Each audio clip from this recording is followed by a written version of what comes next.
construction, really, people tend to take it for granted, like walls, lights, electric, whatever it is. How hard can it be, right? How hard can it be? You just move this from here to here, this outlet, whatever it is. Just put up a wall here, take that wall off. Yeah. But I think we both know that every single trade demands a lot of skill. A lot of skill, artisanship, craftsmanship. You need. It takes about a minimum of 3 years working at a craft. Just under somebody before you even know what you're talking about, and probably 5 to 7 years before you're a good craftsman, and becoming a master, skilled like artisan, so to speak. Yeah. It's a lifelong journey. Yeah. And you have the electrician, you have the HVAC, and you have the plumbing, and you have the plaster, and you have the paint, and you have, it's world upon world of like different artists in many ways, so to speak, that all have to bring their best to the show. And not only that, they have to bring it in harmony. Really, I think the best way to think of it is like an orchestra. You got all these musicians, each one is holding his own musical instrument, Yeah. but if they don't know how to play together, you're going to get a cacophony. Sounds like that wacky jazz music. Yeah. You have the position of the conductor, essentially. Yeah, absolutely. You know, That's a good way to think about it. and you're conducting the orchestra on one hand and the audience, the customer on the other, and all those extra people around, the architect and so forth. How do you create harmonious music?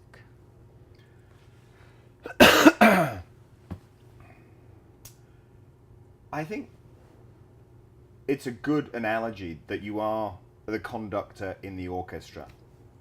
And I whistle and I can play the triangle, but I wouldn't necessarily say I know a huge amount about music. But one thing that strikes me about conductors is the conductor has to know what the piece of music sounds like in its entirety before he can start to break the orchestra up into its component pieces. And I'm sure there's a technical name for that component pieces, but as the conductor, I have to understand, and my project manager, who's the office air traffic control, if you like, and my site supervisor, who's the boots on the ground, they also have to know what the entire piece of music sounds like. They have to have heard the whole thing. They have to have read the music from beginning to end and see where the nuances, where this interleaving of skills comes in.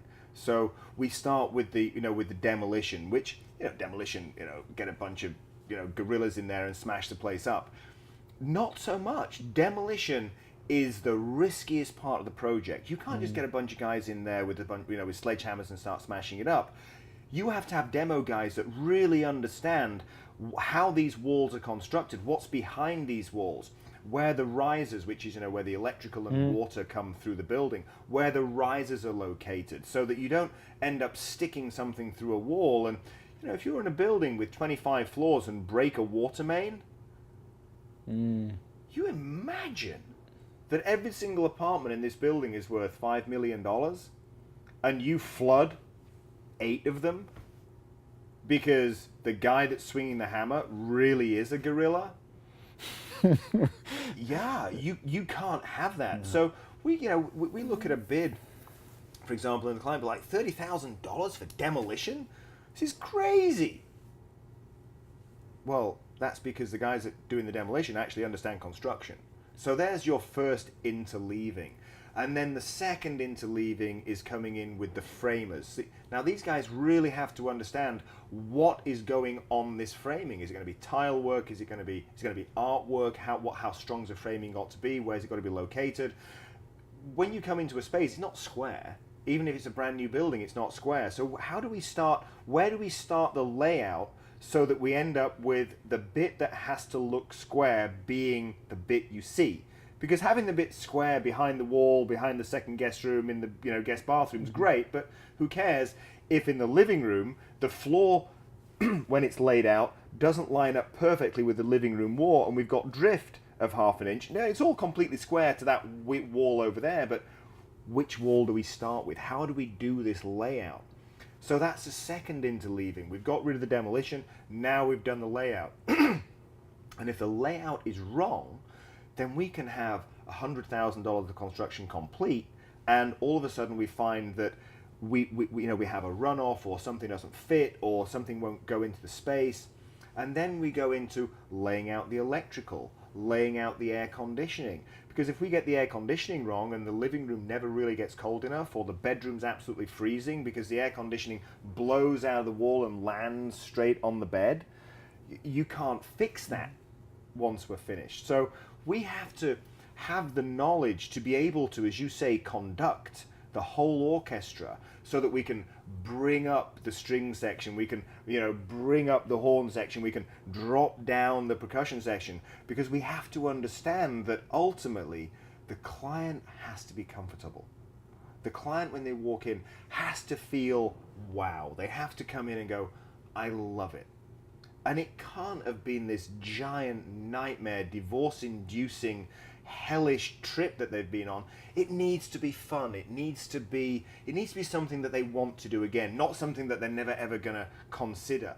So us conducting this orchestra isn't just managing all the different trades that are coming in with their personalities, with their skill sets, with their own vision of what it should happen. It has to be understood and controlled by the site supervisor, by the project manager, and ultimately by the senior management of the company.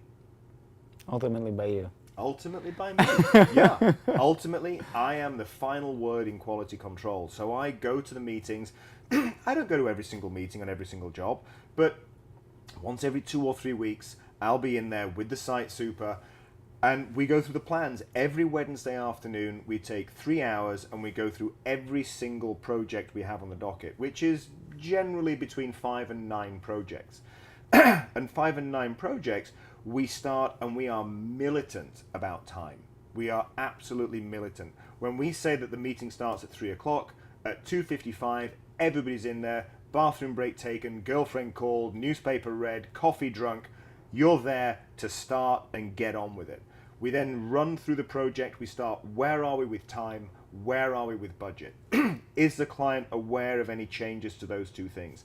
We then run down every single person that's going to be on the project. So air conditioning, plumbing, electrical, whatever. And what are they doing this week? What did they do last week? What are they doing next week? Do we have any conflict with this interleaving? So if we've got all the cabinetry arriving in 10 days' time, is all the electrical in place? Are all the plumbing roughings in? Is the plumbing rough in exactly the right place on the wall, because we're going to be putting 3/8 tile on the wall? Is it sticking out exactly the right amount? And we've already laid it out for the tile, so it's going to fall perfectly on a grout line in a bathroom that isn't even built yet.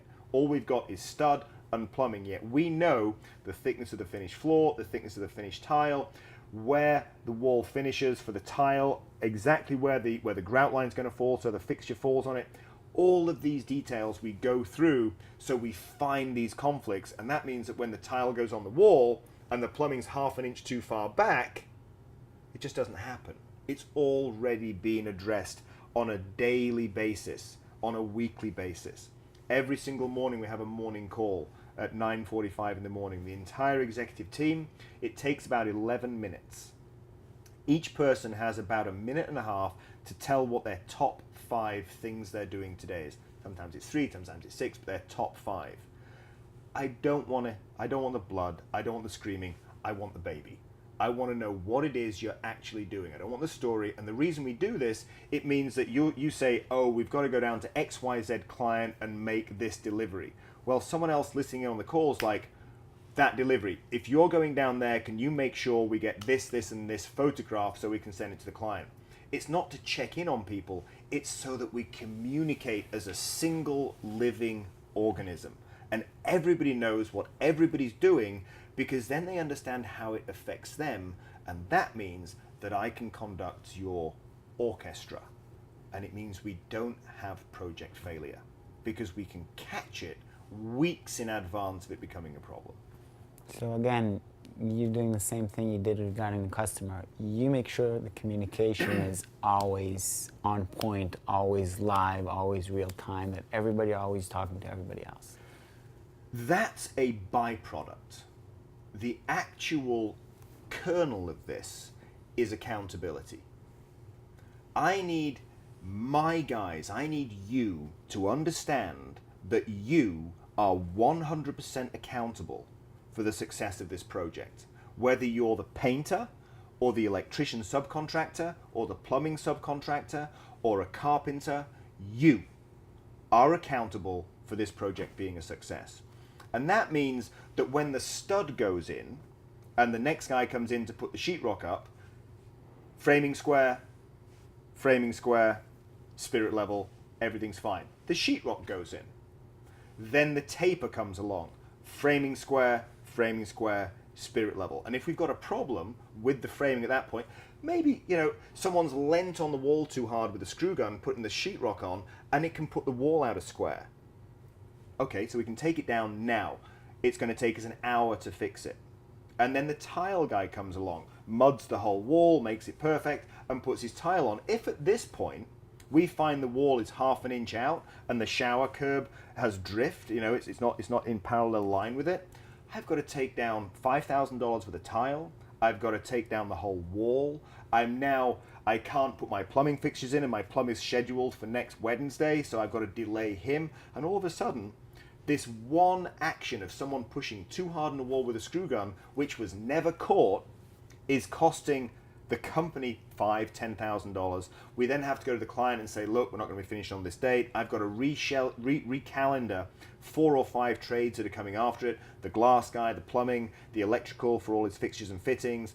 All of this has to be recalendared because one guy lent on the wall, perfectly normal, does it, it happens, but the guy that came after him was not accountable for that wall being perfect, even though he didn't put it up. If you're working on it, you own it. And bringing people into this level of accountability is a fantastic thing because people enjoy it. They enjoy the fact that we finished a 4,000 square foot apartment, great client down on Worcester Street. We finished it. It took us 7 months, was $900,000, and we had 4 items on the punch list. We had the entire company, this is how we do the handover to the client, the entire company comes down, all the people in the office to the bookkeeper and everybody to the driver in the field, and we hand the project over to the client.